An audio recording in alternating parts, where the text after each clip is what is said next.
Bien, bonjour à tous. Aujourd'hui, on va faire un petit point sur ce satané marché immobilier et sur la manière dont il fonctionne. Alors, on a vu dans une autre vidéo que l'impact des taux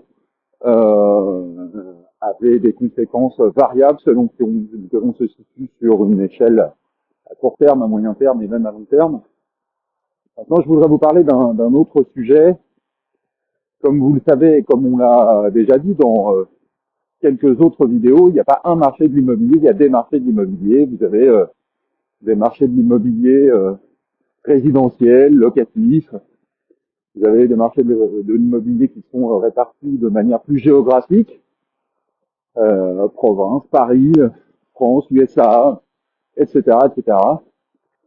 Et on voit que ces marchés de l'immobilier, ben, ils ont des trajectoires qui sont extrêmement différentes. On a évoqué dans l'une des autres vidéos que les taux avaient baissé de manière continuelle depuis le début des années 80 et particulièrement depuis le début des années 2000.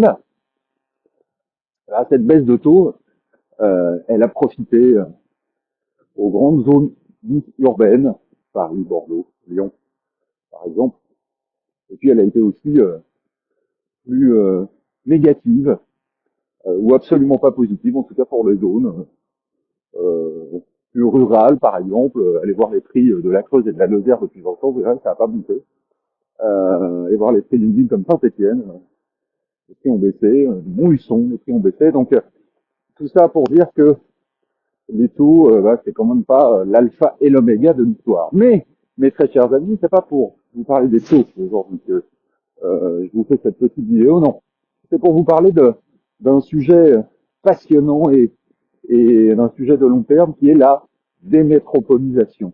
Alors la démétropolisation, on en a parlé à l'époque du Covid et on en parlait notamment avec des journaux dont vous vous souvenez peut-être, qui nous disaient, qui nous confiaient que c'était la fin de la ville.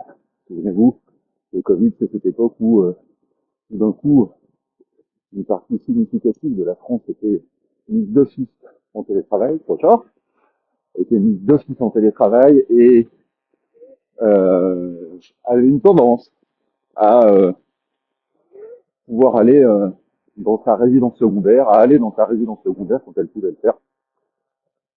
Et puis vous aviez une autre partie de la France qui, elle, était confinée dans ses 15, 20, 30, 40, 50 mètres carrés à Paris et se disait que vraiment la vie valait mieux que ça, valait mieux que ce confinement dans une petite boîte de conserve. Bref, l'idée de démétropolisation a vraiment été popularisée à cette époque et alors aujourd'hui on en est où?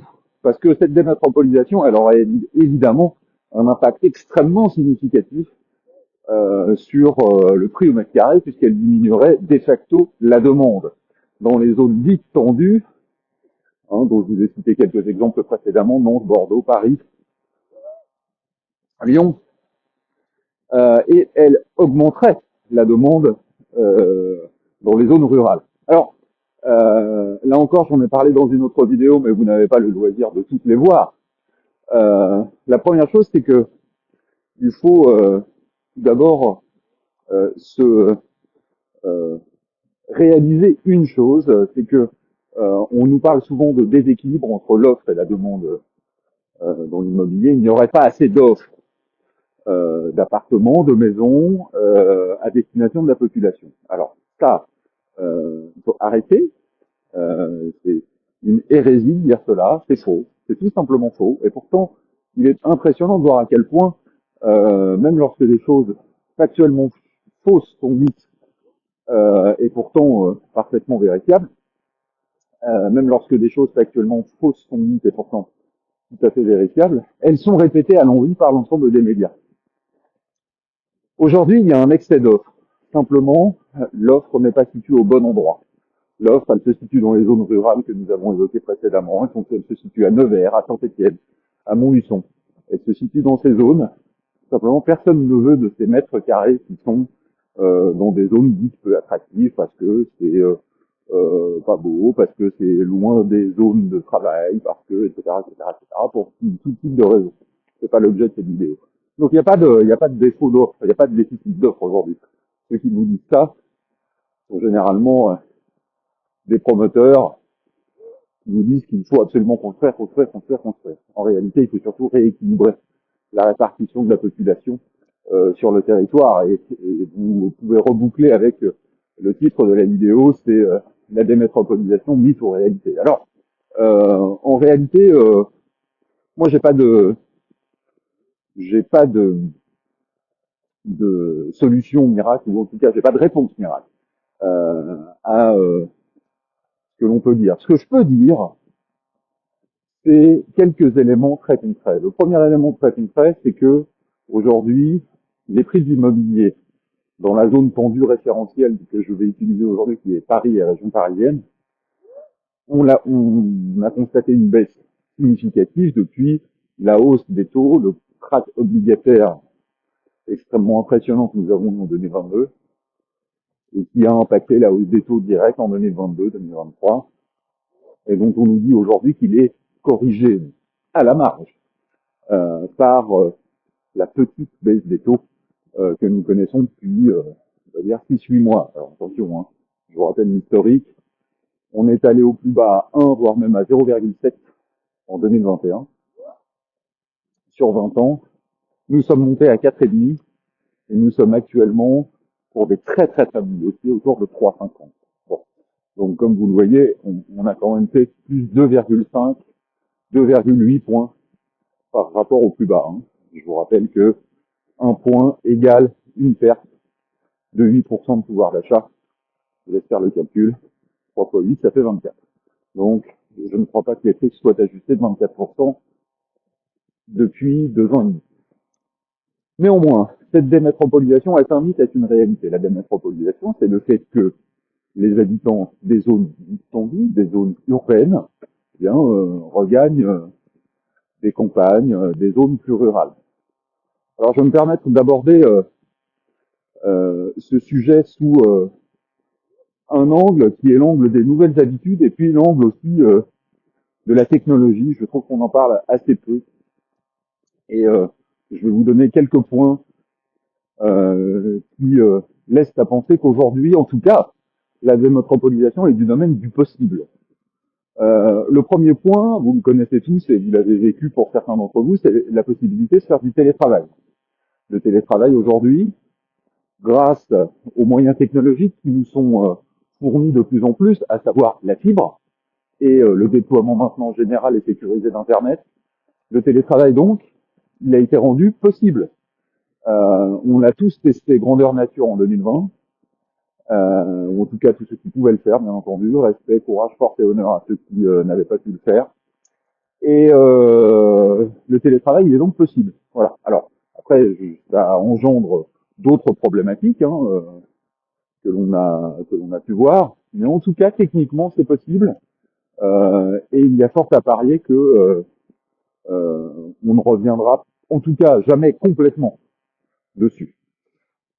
Ce télétravail, il a engendré, c'est compliqué, un ajustement extrêmement significatif, une vacance locative très très importante. Alors puisque nous sommes sur l'exemple de Paris, on pourrait parler de la vacance locative à la Défense, dont les taux frisent sont à des records, et même la vacance locative dans l'immobilier de bureau dans toute l'Île-de-France où on est à des niveaux pratiquement jamais atteints. Vacances locatives, pourquoi? Tout simplement parce que les boîtes qui ont intérêt à faire du télétravail, je vous le rappelle, ont opté pour des flex office. Flex office, c'est aucun bureau attitré, donc le télétravail est rendu possible par le fait que finalement, quand il y a un bureau libre, il suffit de le réserver.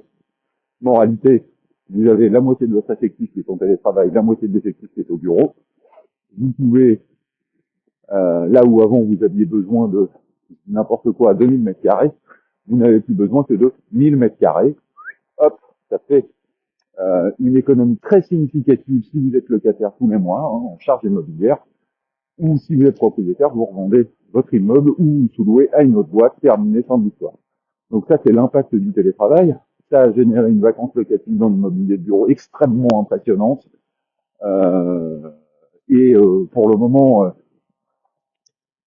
On n'en parle pas encore beaucoup, si ce n'est dans certaines SCPI qui, paraît-il, manqueraient d'utilité ou dont la valeur serait en baisse très fortement. On a vu ça en 2022, 2023, en 2024 un peu également, mais on voit bien que aujourd'hui vous avez très peu, très peu de solutions et on essaie de vous dire des choses particulièrement amusantes, comme quoi on va transformer certaines tours de la défense en salle de sport, au restaurant, ou même, gag des gags, en immobilier d'habitation. Quand vous savez combien coûte une transformation d'une tour de bureau en tour d'habitation, je vous recommande de poser la question à un promoteur. Il vous dira probablement en riant que ça coûterait beaucoup moins cher de détruire la tour et d'en faire une si on souhaite transformer de l'immobilier de bureau en immobilier d'habitation. Donc, pour le coup, ça n'arrivera pas. Voilà, ça, je peux vous le dire. C'est la première chose. Donc, baisse des prix et ce télétravail qui a généré une fuite des salariés, des cadres euh, des centres urbains. Alors, ils y reviennent bien sûr. Pour ceux qui peuvent faire du télétravail, ils y reviennent 2 jours, 3 jours par semaine. Mais ça a fait un déplacement de chiffre d'affaires extrêmement significatif et qui va au-delà du simple immobilier de bureau. Quelques instants ici, je vais vous dire que un salarié qui va travailler à la défense, c'est une externalité positive pour le quartier. Le salarié qui va à la défense, bien souvent, il va travailler, il va déjeuner le midi au restaurant du coin, il va faire ses courses à la Fnac du coin. Bref, il va vivre dans le coin de son bureau. Regardez à la Défense, vous verrez, vous avez énormément de commerces, vous avez énormément de restaurants qui aujourd'hui tirent la langue de manière extrêmement significative. Et même au-delà de ça, le salarié qui travaille sur une zone de chalandise, non seulement il peut aller faire ses courses, une grande partie de ses courses sur place, mais aussi il peut aller consulter son médecin sur place, son dentiste sur place, etc., etc., etc. Et donc le fait que 1, 2, 3 jours par semaine, il n'y aille plus, eh bien d'office, ça vous fait un déplacement du centre de gravité extrêmement important économique, ça c'est fondamental à comprendre, un déplacement du centre de gravité économique, eh ben, vous voyez, si vous avez un jour de télétravail, qui aujourd'hui est vraiment au-dessous du seuil minimum, mais peu importe, un jour de télétravail sur 5 jours, dans la semaine, ça vous fait 20% de ce que vous pouviez potentiellement consommer sur place, qui se déplace ailleurs. Donc, pour le coup, 2 jours 40%, 3 jours 60%, vous imaginez le transfert phénoménal de chiffre d'affaires qui va d'une zone, par exemple parisienne, à une zone plus lointaine, à 30 ou 50 kilomètres. Donc on est vraiment sur un transfert de richesse extrêmement important qui a des conséquences phénoménales, très importantes sur le chiffre d'affaires des commerces qui sont sur place. Encore une fois, passer à la défense, demander à la défense aux commerçants avant et après le Covid et les impacts sur leur chiffre d'affaires, c'est impressionnant. Donc ça, c'est le premier aspect, le télétravail et les externalités du télétravail, c'est-à-dire que vous avez un déplacement de chiffre d'affaires sur tout un tas de commerces qui se fait de la zone où vous travaillez initialement à la nouvelle zone où vous travaillez, en l'occurrence, qui est plus proche de chez vous. Télétravail rendu possible par la fibre. Ça, c'est la première chose. Deuxième chose, c'est toujours dû à cette technologie galopante, mais très parvenue. La deuxième chose, c'est l'explosion des livraisons à domicile. Aujourd'hui, vous savez, on a toujours tendance à dire que lorsque vous habitez dans une zone extrêmement rurale, par exemple, il ne faut pas avoir oublié le pain, par exemple. Si vous avez oublié le pain, vous êtes obligé de reprendre la voiture et puis de retourner dans un commerce à proximité et éventuellement d'avoir à faire euh, des courses. Alors, euh, c'est toujours vrai, hein. Mais Il faut bien comprendre que aujourd'hui, euh, le- l'explosion de la livraison à domicile concernant les grandes surfaces et moyennes surfaces permet de limiter de manière très très très importante euh, ce problème. Il faut savoir qu'aujourd'hui, lorsque vous allez faire vos courses sur Internet avec des cabis tout prêts, vous savez, vous enregistrez votre cabis typique, vous allez sur le site Internet d'une grande surface, euh, vous cliquez et la grande surface peut vous livrer et même à partir d'un certain montant peut vous livrer gratuitement. Hein. Alors c'est ce qui quel est ce montant, ça dépend des enseignes, 100, 150, 200 euros. Vous avez des grandes enseignes de surgelés, mais pas que qui font ça. Hein. Toutes les enseignes de supermarchés font ça. Ça veut dire que vous pouvez habiter au milieu d'une part, vous savez, à moins d'habiter au sommet du Mont Blanc, bien entendu, mais vous savez que peu importe où vous habitez, vous serez livré en termes de course. Donc, peu importe la densité de commerce que vous avez, à droite ou à gauche, en réalité, vous savez que ça va fonctionner. Ça, c'est la première chose, et ça n'est plus un frein. Et puis, dernier point dont je voudrais parler sur cette vidéo, c'est sur la démétropolisation. Dernier point, c'est les déserts médicaux. Vous savez que c'est un sujet dont on entend souvent parler en France, beaucoup, beaucoup. Euh, les déserts médicaux existent toujours. On pourrait me dire qu'aujourd'hui, ils existent plus que jamais. Néanmoins, on voit depuis 2 ans, 3 ans, on voit exploser les téléconsultations. Alors, comme vous le savez, les téléconsultations, ce sont des consultations que vous pouvez avoir avec votre médecin. Il va pour des maladies ou des symptômes que l'on peut considérer comme simples, typiquement un renouvellement de médicaments qui ne nécessite pas d'études approfondies.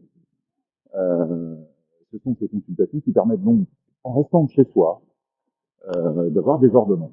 Ça, c'est la première chose. Donc, pour le coup, la téléconsultation, vous me voyez venir, elle peut se faire tout à fait à distance. On n'a absolument pas besoin d'avoir un médecin physiquement et ça arrange et le médecin et le patient. Euh, Ça permet d'éviter de se déplacer, puis ça permet au médecin d'enchaîner de manière plus rapide les consultations. Et figurez-vous que les téléconsultations aujourd'hui, et de plus en plus, elles vont être augmentées grâce à tous les objets connectés qu'on voit apparaître.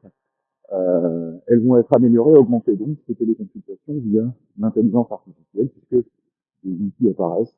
Oh, c'est beau, toi. Les outils apparaissent via l'IA, outils qui nous permettent aujourd'hui de prendre notre pouls, mesurer notre fièvre, etc., etc. Et donc les téléconsultations vont pouvoir de plus en plus se spécialiser sur des domaines qui précédemment nous paraissaient comme fous, se spécialiser donc, et donc se généraliser auprès d'une patientèle, pardon, qui aura d'autant moins à se déplacer. Voilà mes amis. Voilà ces éléments que je voulais vous soumettre quant à la démétropolisation et à sa possibilité. Je ne dis pas qu'on y va. C'était juste des éléments que je voulais vous soumettre. Moi, vous avez compris que j'y étais plutôt. Je pense que ça va arriver. Euh, voilà. Alors, ce sera pas la fin de la ville. Hein, ça, c'est des titres de journaux, c'est des titres de vidéos YouTube racoleuses pour vous faire cliquer.